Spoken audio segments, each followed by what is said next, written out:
હાય, hello friend. આજે હું તમને બહુ જ સરસ મજાની એક વાત કહીશ જે રિયાલિટીને ખૂબ જ એટેચ થઈ શકે. કે પૂરી જિંદગી માણસ જીવન અને મરણ વિશે સોચશે રાખતા હોય છે કે આપણું મૃત્યુ કેવી રીતે થશે ને મરશું ત્યારે શું થશે ને એ બધા વિચારોમાં અડધા ઉપરના માણસો તો પોતાની જિંદગી સારી રીતે એન્જોય કરતા હોતા નથી. તો એના વિશેની અમારી વાત છે. તો ચાલો વાત સ્ટાર્ટ કરું. કે એક બ્રાહ્મણ અને બ્રાહ્મણી બે રહેતા હતા. હવે બ્રાહ્મણ ને બ્રાહ્મણી ખૂબ જ ગરીબ હતા.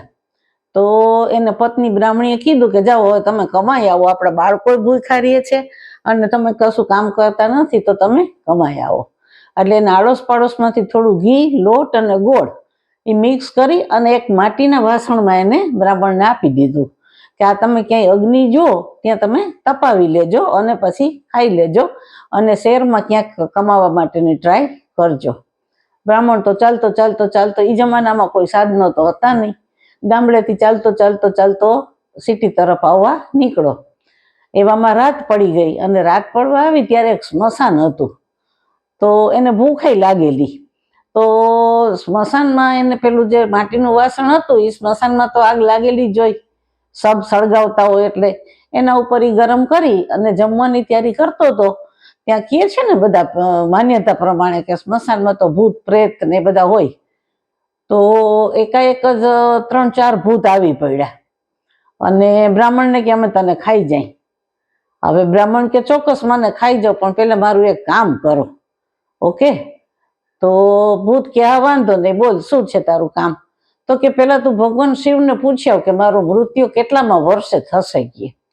એટલે ભૂત કે ચાલો હમણાં પૂછી આવી દઈ. તો 3-4 ભૂત હતા એ બધા ભગવાન શંકર પાસે પહોંચી ગયા અને પૂછીને પૂછે છે કે મારે પેલો સ્મશાનમાં જે બ્રાહ્મણ બેઠેલો છે એનું મૃત્યુ કેટલામી ઉંમરમાં, કેટલા વર્ષ થશે પોતે ત્યારે થશે? તો શંકર ભગવાને જવાબ દીધો કે 70 વર્ષનો થશે ને ત્યારે મરશે.